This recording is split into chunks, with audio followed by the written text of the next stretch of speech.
प्रिय सम्राट, आज हम लोग द्विघात समीकरण को जानना चाहेंगे। द्विघात समीकरण होता है क्या? अच्छा, एक बात ज़रूरी है, ये हमें लोगों को ज़रूरी कहाँ है, तो पहले तो ये जान लीजिए कि आपको क्लास 10th में इनकी अति आवश्यक है। 4th चैप्टर है एनसीईआरटी में। तो हम लोग आज चौथा चैप्टर द्विघात समीकरण के बारे में जानेंगे और उनको हल करने का उपाय को हम देखेंगे और कैसे हल किया जाता है एक आसान तरीका से।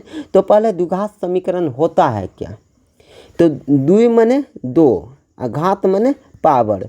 जिस समीकरण में चर में दो पावर हो उनको द्विघात समीकरण कहते हैं। सिंपल है, ये क्या है? ये सिंपल है, जिसमें दो पावर होंगे वह क्या होंगे? द्विघात समीकरण होंगे। इसका सामान्य रूप होता है क्या? तो सामान्य रूप हमारा क्या है? ax² plus bx plus c = 0। समीकरण है तो उसको 0 के बराबर करना होगा, जहाँ where a does not equal to 0 होता है, अर्थात a का मान 0 नहीं हो सकता। मतलब यहाँ a का मान, ये जो आप a देख रहे हैं, इसका मान 0 नहीं होगा, इसका मान 0 नहीं होगा। समझ गए साथियों? और बाकी का मान 0 हो सकता है।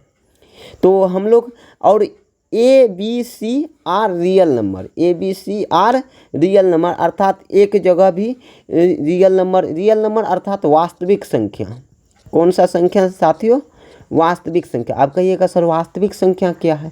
तो इतना तो आप कल के भविष्य के सम्राट बनने वाले हैं, तो आपको तो इतना मालूम होना चाहिए।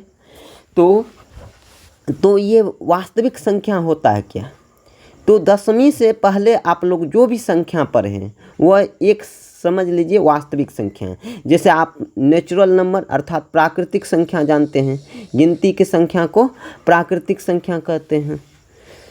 और हम आगे बात करते हैं जैसे 1 2 3 4, ये क्या? प्राकृतिक संख्या। अगर पूछा जाएगा सबसे छोटी प्राकृतिक संख्या कौन है, तो आपका आंसर कौन सी होगा? 1। और सबसे बड़ी प्राकृतिक संख्या, तो वह बोलना है अनंत, इन्फिनिटिव, जो है ना अभी तक मालूम नहीं है। और ये W किसको सूचित करते हैं? तो पूर्ण संख्या को। कौन सा संख्या को? पूर्ण संख्या को। पूर्ण संख्या कहते हैं किसी अधिगिनती की संख्या के सामने शून्य लगा दें तो उनको क्या कहते हैं? पूर्ण संख्या। और पूर्ण संख्या में सबसे छोटी कौन होती है?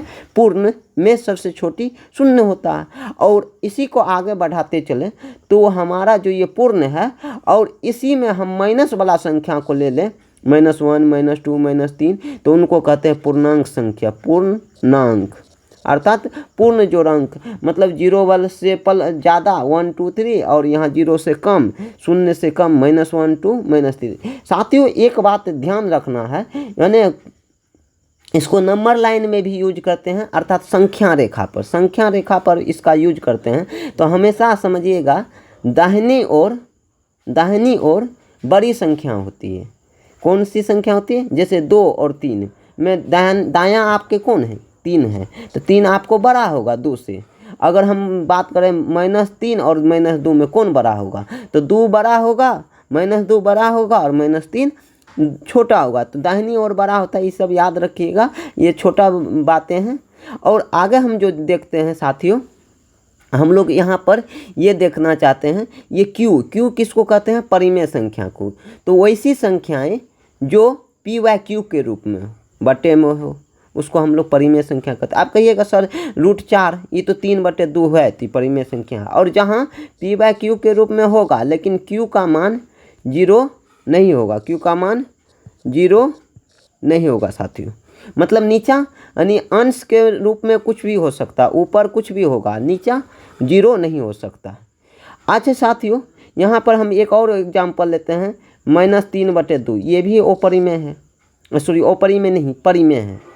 क्या है? -3/2 क्या है? परिमेय संख्या है। तो 3/2 √4, 4 का मान निकालेंगे तो 2 होगा, यहाँ दशमलव में बटे कर लेंगे तो ये भी परिमेय है, 7 भी परिमेय है। और अपरिमेय क्या है? जिसकी मान नहीं निकल सकता, वैसी संख्या जो परिमेय नहीं हो तो क्या है? अपरिमेय। जैसे √3, π, 3 plus root 2, 3 plus root 2, root 3/2, ये सब क्या है अपरिमेय। तो यह संख्या, इस सभी संख्या यहाँ पर आ सकता है, तो हम उनको क्या कहेंगे, है ना, द्विघात समीकरण। ए बी सी के जगह आ सकता है। हाँ, एक बात ध्यान रखना, ए के जगह शून्य नहीं आ सकता है साथियों। क्या नहीं आ सकता है? शून्य नहीं आ सकता। इस बात को आप लोग याद रख जाए, समझे साथियों। चलिए अब हम लोग देखना है कि द्विघात समीकरण का उदाहरण क्या होगा। तो यहाँ देखिए x² है और यहाँ क्या है, न कुछ तो ए की जगह क्या है 1, और x और यहाँ b की जगह क्या है 7, और c की जगह क्या है 12। तो यहाँ ये हमारा इस रूप में है, तो आप इसको कह सकते हैं द्विघात समीकरण है। और दूसरा जो बात है, यहाँ देखिए 3 है a की जगह, b की जगह क्या है -14 है, c की जगह क्या है +8 है, तो ये भी मेरा द्विघात समीकरण है। यहाँ 2 है और 5 है, यहाँ -8 है, a की जगह यहाँ 3 है और b की जगह -22 है और c की जगह -16 है, ये भी द्विघात समीकरण। यहाँ देखिए ये इस सवाल में देखिएगा साथियों, यहाँ स्क्वायर का गुणांक ना कुछ तो 1 है, a की जगह 1, लेकिन x वाला नहीं है, अर्थात यहाँ b का मान क्या होगा 0 और c का मान 25। तो यहाँ a, अब आगे जो बढ़ते हैं साथियों, यहाँ 6 है, तो यहाँ स्क्वायर का गुणांक क्या है, a की जगह 6 है, लेकिन b वाला नहीं है, तो b का यहाँ मान कितने होगा 0। और यहाँ पर देखिए, और c कितना है -216। आगे जो साथियों देखना है, ये जो 5x² है और -40x, तो यहाँ a की जगह 5, b की जगह -40 और c की जगह नहीं कुछ है तो 0।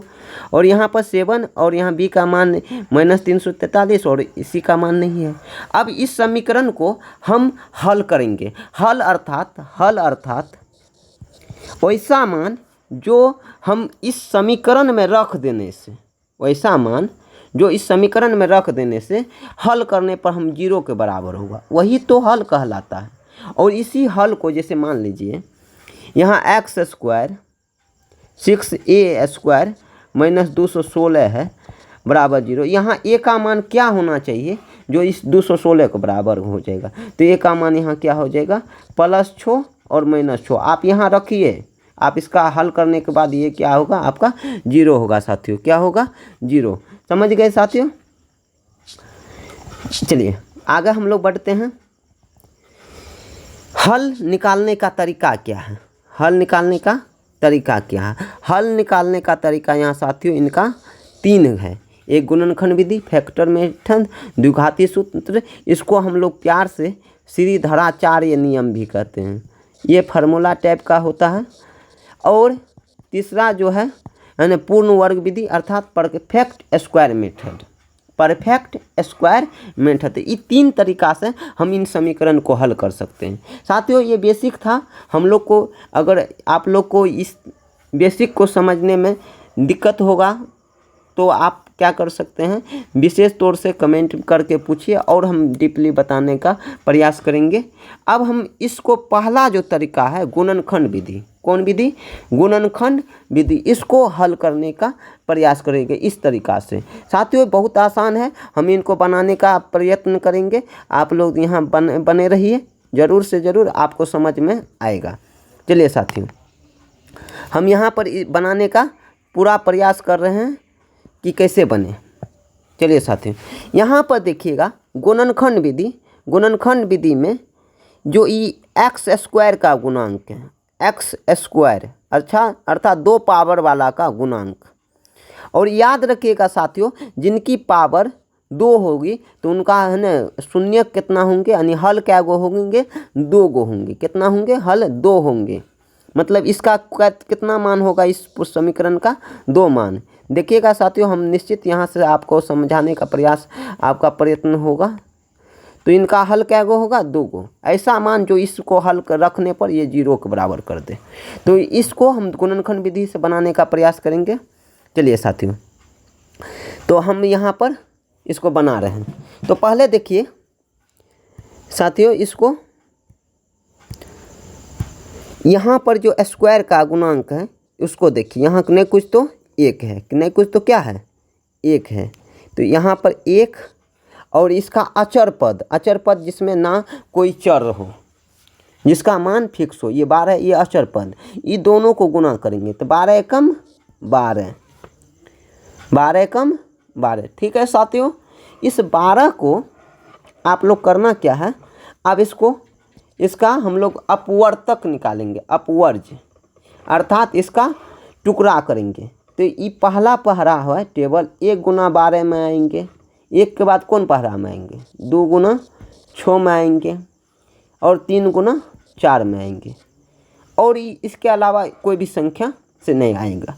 अब यहाँ पर साथियों, अब यहाँ पर हमारे सम्राट यहाँ पर देखिएगा कि यहाँ प्लस है, मतलब जोड़ करके इस बीच वाला संख्या को पुराना, इस समीकरण में वैसी संख्या जिसको जोड़ने पर ये 7x पुर जाए। क्या हो जाए, ये 7x पुर जाए। क्या हो जाए, यहाँ पर ये हमको 7x को पुराना है ये वाला किसी न किसी संख्या से।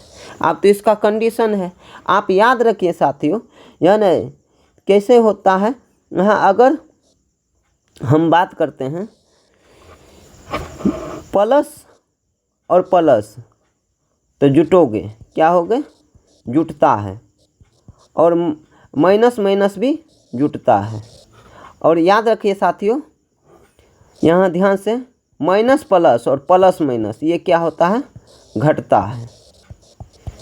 सेम अंक रहती चिन्ह रहेगा तो जुटेगा, माइनस माइनस रहेगा तो जुटेगा, और प्लस माइनस एक अल्टर रहेगा, एक अल्टरनेट चिन्ह रहेगा तो वहाँ घटता है। तो इस बात को अगर ध्यान रखिएगा तो यहाँ आपको समस्या नहीं होगी, यहाँ पर आपको कोई समस्या नहीं होगी।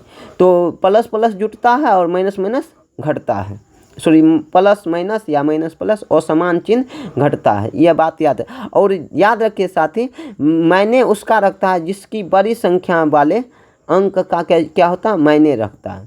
चिन्ह किसका वैल्यूएबल रहता है, बड़ी संख्या वाला। तो यहाँ पर हम लोग को यहाँ देखना है साथियों कि अब हम लोग को यहाँ देखना है साथियों कि इसको हम हटा देते हैं और इसको भी हटा देते हैं। अब हम लोग को लिखना है एक्स स्क्वायर, ये वाला को भी पुराना है, और यहाँ प्लस 12 ये दोनों को भी लिखना है। अब इसमें प्लस यहाँ पर 3 और 4 को जोड़ने से क्या हो जाएगा, 7 पुरेगा, 3 और 4 दे देंगे। यहाँ x है तो x दे देंगे, 3 को x और 4 को x। ठीक है साथियों, अब हमको देखना है जोड़ करके हमको चिन्ह कितना पुराना है, प्लस पुराना है। जोड़ करके क्या पुराना है, चिन्ह प्लस पुराना है। ठीक है साथियों, क्या पुराना है, चिन्ह प्लस पुराना है। तो आप लोग इसको प्लस पुराने के लिए आपको क्या होना चाहिए, जुटेगा, तो दोनों में चिन्ह प्लस रहेगा तभी जुटेगा और चिन्ह प्लस होगा, ये बात याद रखिएगा।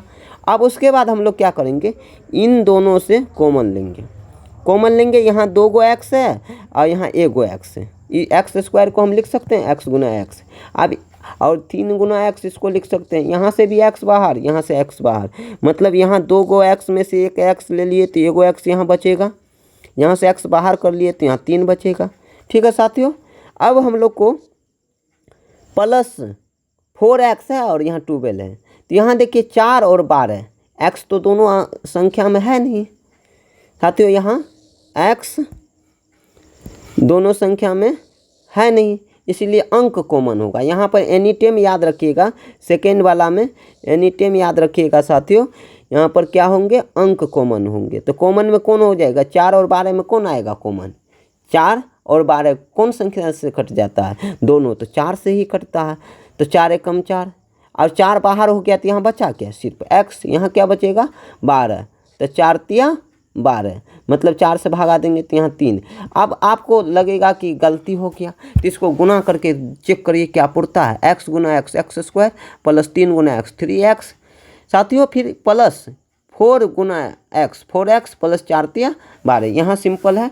अब हम लोग को करना क्या है साथियों, यहाँ x प्लस 3 ये देखिए, यहाँ पर हमको यहाँ इस बात को नज़र रखिए, ये वाला और ये वाला सेम है, तो हम क्या करेंगे, ये x प्लस 3 को एक जगह कर लेंगे, मतलब बाहर कर लेंगे, तो बचा क्या है, यहाँ x यहाँ प्लस 4।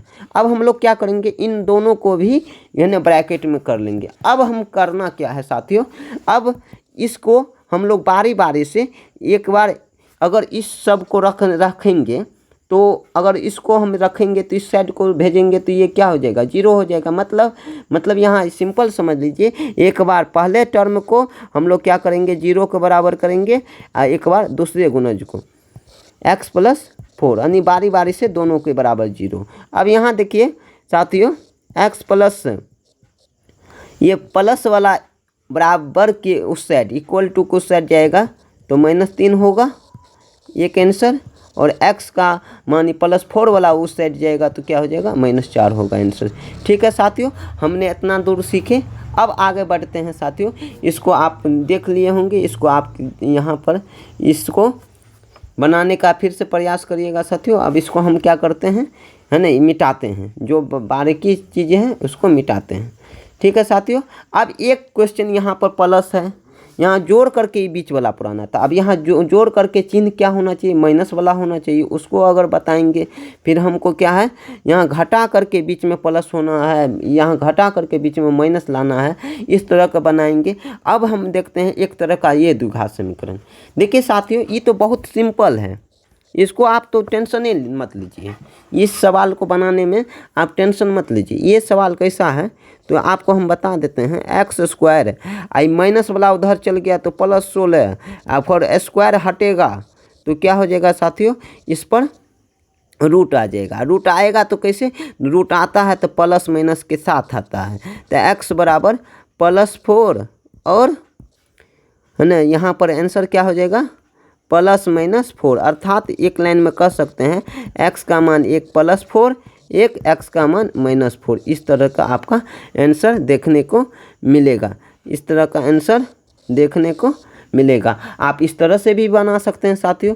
यहाँ पर हम देख रहे हैं 6a² रहने दीजिए, माइनस वाला को उस साइड भेज दीजिएगा तो क्या हो जाएगा, +216 और 216 6a², और यहाँ पर हम साथियों इसको 6 को रहने देंगे, 216 और ये क्या है 6, इसको उस साइड भेज देंगे तो क्या हो जाएगा, डिवाइड मल्टीप्लाई में है तो उस साइड जाएगा, डिवाइड में हो जाएगा, भागा में हो जाएगा, और स्क्वायर हटेगा तो क्या हो जाएगा, इसको काट दीजिए, 36 से कट जाएगा, और इस 36 पर फिर क्या हो जाएगा, स्क्वायर का, इस स्क्वायर का इस यहाँ पर इस स्क्वायर का है ना, इधर क्या हो जाएगा, है ना, रूट हो जाएगा, और a का मान क्या हो जाएगा, +-6, अर्थात a का मान एक बार +6 एक बार -6। ठीक है साथियों, अब हम लोग आते हैं इस टाइप के सवाल में। इसमें वहाँ पर कौन टर्म था, यहाँ पर b वाला टर्म 0 था और यहाँ पर c वाला टर्म 0 है। तो साथियों इसको बनाने के लिए आपको क्या करना होगा, सिंपल है सवाल, इसमें कोशिश करिए आप कॉमन लेने का। यहाँ पे x है, यहाँ पर भी x है, तो x कॉमन ले लीजिए। अब देखिए अंक भी कॉमन है तो अंक भी कॉमन लीजिए, यहाँ 5 है, यहाँ 40 है, 5 कॉमन ले लीजिए, तो 5x बाहर हो गया तो यहाँ बचा क्या, x बचेगा। 5 भी बाहर, यहाँ इस टर्म से 5 भी बाहर, x भी बाहर, तो आपको बचा क्या, एक x बचेगा। ठीक है, और यहाँ 40 में 40 को इस तरह से लिख सकते हैं 5 × 8, और 5 बाहर हो गया तो बचा क्या, यहाँ 8। सिंपल है साथियों, और यहाँ x तो आप बाहर कर ही दिए। अब यहाँ पर भी मल्टीप्लाई, यहाँ पर भी मल्टीप्लाई, एक बार इस टर्म को है ना 0 से बराबर कर दीजिए, और एक बार दूसरे टर्म को 0 से के बराबर कर दीजिए, और x बराबर यहाँ 0/5, और यहाँ पर क्या हो जाएगा साथियों, x माइनस वाला उधर चल जाएगा तो +8 हो जाएगा। अतः 0 से भागा देंगे तो यहाँ x का मान 0 और x का मान यहाँ +8। इन तरह से आपका 2 आंसर होगा। अगर इस टाइप का अगर देख लीजिएगा साथियों, जहाँ c 0 है तो इसका मतलब है एक टर्म वहाँ उनका हल 0 होगा और दूसरा टर्म का मान होगा। ठीक है साथियों, अब हम लोग क्या करते हैं, दूसरा सवाल बनाते हैं।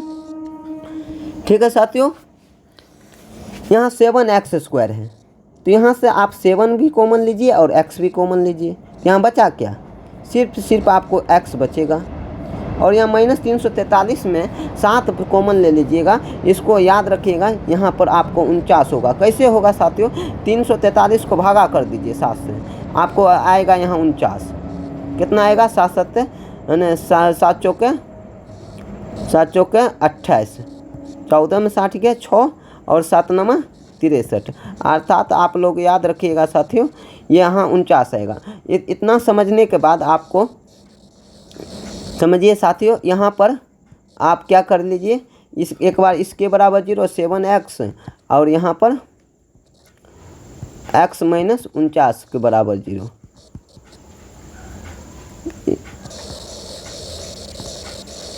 इसके बराबर 0 कर लीजिए, एक बार x माइनस 49 के बराबर 0 कर दीजिए। यहाँ x बराबर 0/7 अर्थात x का मान 0 और यहाँ x का मान माइनस वाला उधर चल गया तो +49।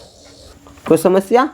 अब साथियों हम वीडियो यहाँ लंबा हो रहा है, लेकिन ध्यान रखिए साथियों, इस तरह का आपका सवाल अगर क्लियर हो जाता है तो आपको फिर कभी ज़िंदगी में परेशानी नहीं होगी। अच्छा, यहाँ पर साथियों इस तरह के हिसाब आप तो बना लिए, इस टाइप का सवाल आपने क्या कर लिए, बना लिए। जब यहाँ प्लस था तो प्लस वाला हो गया, अगर यहाँ प्लस की जगह है ना यहाँ प्लस होगा, मतलब जोड़ करके ये चिन्ह किसका लाना है, माइनस का लाना है। तो इसको बनाने के लिए आपको क्या करना है साथियों, इस टाइप का सवाल नंबर 2 उसको बनाने के लिए हम क्या करते हैं, पहले इसको मिटा देते हैं। क्या हम करते हैं साथियों, इसको मिटा देते हैं। चलिए मिटा दिए हैं। अब हमको क्या करना है, चलिए यहाँ देखिए साथियों, यहाँ x का गुणांक x² का गुणांक 3 और यहाँ अचर पद, इन दोनों का मल्टीप्लाई करना है।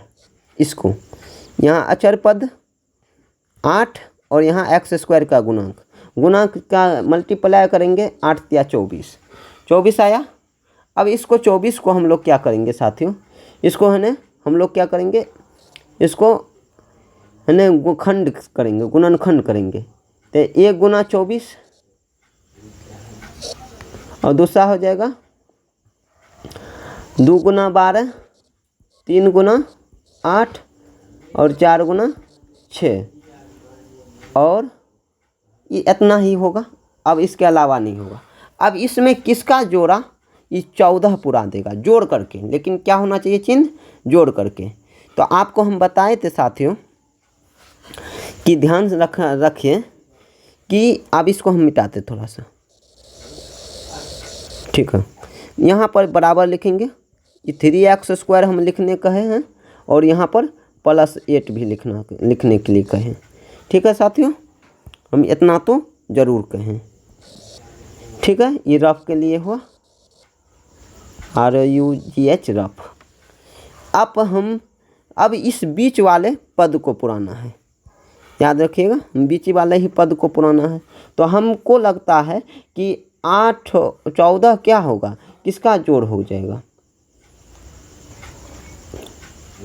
2 और 12 यही दोनों जुटेगा। तो हमको 2 पहले लिख दीजिए, x यहाँ x है तो x में 12 है तो 12x, 2 गो x और 12 गो x कितना हो जाएगा, 24 गो x, ठीक है।